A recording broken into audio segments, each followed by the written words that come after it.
number 28. With the banking here at Richmond, we asked Davey Allison, what is the way to use these 14-degree banks? I think driving into the first turn really hard and being able to have the car turn in the middle.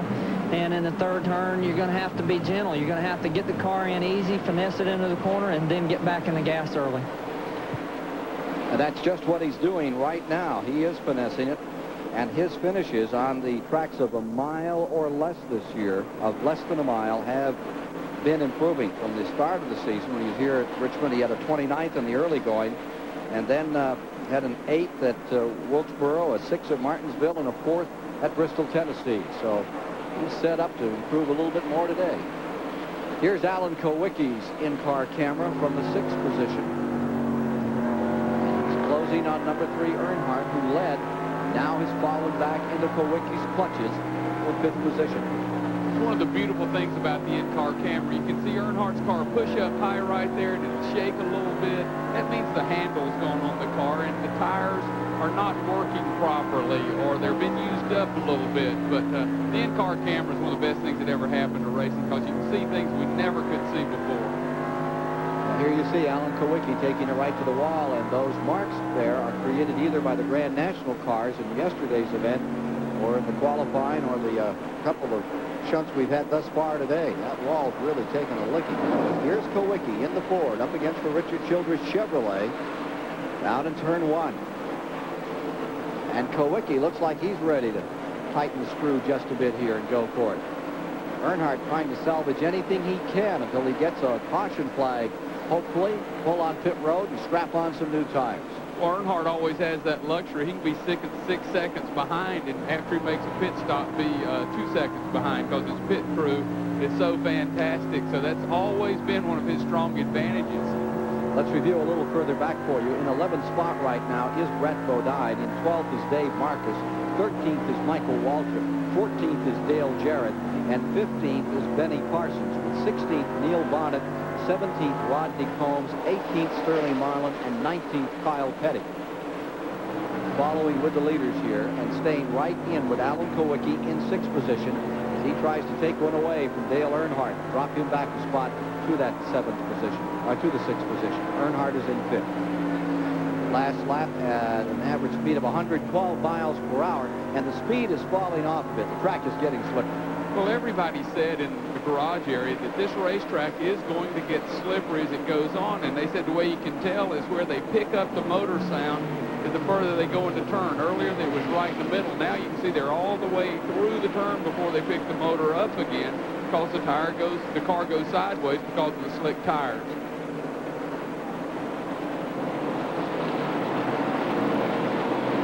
Number 28, Davey Allison, drawing to a tremendous advantage. I bet he wishes he could stay on those tires for the rest of the day. Well, I just get the feeling that Davey's saying, hey, this one's for you, Dad.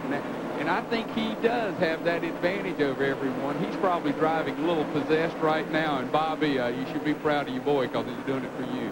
5-time winner here, Bobby Allison in 69, 70, 80, 82, and 83, and his son trying to put his name in the Richmond record book on this brand new course.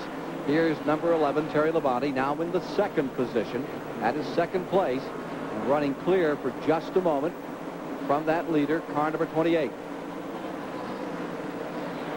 Get a look at that interval. Pretty good size here between car number 11, 28 down there entering turn 1. Almost anything that happens to Davey Allison today is going to be better than what's happened to Davey on this racetrack in the past. As a half mile, Davey didn't like it very much. His best finish here, 26th on a racetrack where his dad won 5 times. They rebuilt the place, obviously, precisely to Davey's liking, because he's 25 spots better than that right now. Yeah.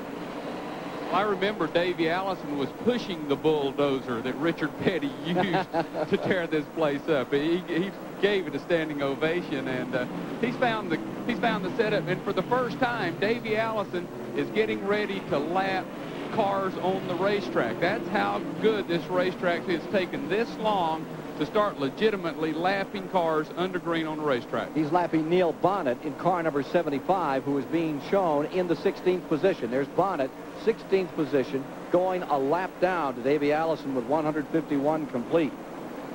race being run at a slow speed as from what they expected with so many cautions and getting used to this new facility.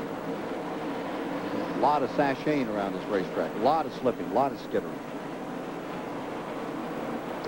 This Thursday's Alabama Sports Figure of the Year will be a very special guy. He'll be honored down there, I believe, in the Birmingham area. We asked Davey Allison how he was chosen for that honor in a state where you always think of great football. He's the choice this year. And I don't know, especially when we got people like Bo Jackson from down there. You know, it's an honor to be called the Sports Figure of Alabama for 1988, but I don't know how it happened. But you must be pleased. I really am. I'm excited about it, and it's an honor for me because of all the people that were considered for it to be chosen, and not to mention the fact that Bobby Allison's my dad. He won that Daytona 500 this year, and Neil Bonnet's from my hometown also, and he won 2 races this year. To be chosen over all of them combined is it's a big honor for me.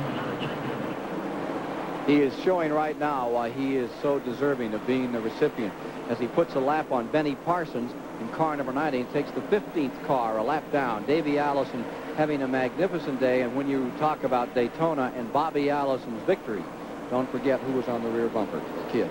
Oh. Not forget the other end of the Alabama gang story. It's not as happy a story, and that is this man, Neil Bonnet, just overlapped by his fellow Alabaman, Davey Allison. Neil won this race in the spring, recall, when he was on such an incredible roll. 3 straight victories, established Hoosier as a force in the series, and then the horrible crashes, the follow-up to a Charlotte wreck of over a year ago, and it has really beaten and battered Neil Bonnet, pondering possible retirement and running 16th on the racetrack. So the Alabama gang story, while it's heartwarming in the Allison sense, certainly has a tug at the heart for Neil Bonnet, who's struggling here this afternoon. It's all part of the excitement, the drama, and the human interest of this Richmond 400. It's coming to you live for the first time from a brand new racetrack. We're happy to be bringing it to you on TBS, and we'll be right back with more. Ford battling Chevy at the head of the field as Davey Allison builds his lead over Terry Labonte here in the Richmond 400. Title contender Rusty Wallace knocked out in an early crash just a couple of laps into the race, rear-ended, he says, by Jeff Bodine and knocked into the wall, and he's out of the event. And I'm wondering what has become of the other 2 title contenders. For that story, let's go topside to Ken Squire. Well, among those contenders right now, there you see the Earnhardt, number 3, running in 6th spot, and he's trying to fend off that contender in number 9. Bill Elliott running in the 7th position. Mark Martin is in 8th, and that's a struggle all unto itself, while Davey Allison continues to lead by 3 1/10 seconds. That's the largest advantage anyone has had today. Speed has really come down to, as you see, 82.5 miles an hour as we move toward the halfway point in the event. There's number 9, Elliott, still trying to deal with number 3, the Richard Childress car, which has fallen to 6th spot. And why has it fallen to 6th? Let's see if we can get the story from Bob Barsham. Richard Childress owns the car that Dale is driving today. Richard, we saw Dale go right to the front. Now he's sliding back some. Is there anything wrong with the car? No, just staggers a little bit off on this set of tires. We're going to have to tighten the car up a little bit next stop. Are you going to wait for a yellow, or are you going to have to call him in under green shortly? Well, we're getting ready to make that decision here any minute. So big decision coming up for Dale Earnhardt. Bill Elliott right there in the 7th. Again in 8th is Mark Martin. 9th is Phil Parsons in the number 55 car. And then in 10th is Greg Sachs with 11th belonging to Brett Bodine and 12th to Dave Marcus. 13th is Michael Waltrip at this point. Get to the 170 lap mark. Davey Allison continuing to draw a bead on any place in the track he cares to run the car. Here you see him. About ready to put a lap. Is that Brett Bodine's car just in front of him there? Down the back straightaway. I believe that is the Bud Moore car about to be taken a lap. Brett is running in 11th position. Let's go to the battle with Waltrip and Kulwicki now. We're looking at 4th place here. Darrell Waltrip in our live Flag the Flag coverage, trying to protect his flank, but to no avail as car number 7, Alan Kulwicki, just darts up the outside. Well, that's a perfect example. Now, Darrell Waltrip knows his car's loose and having problems. He's not going to force any issue. He doesn't want to lose time racing him door to door, so he let Alan go right by. If they contest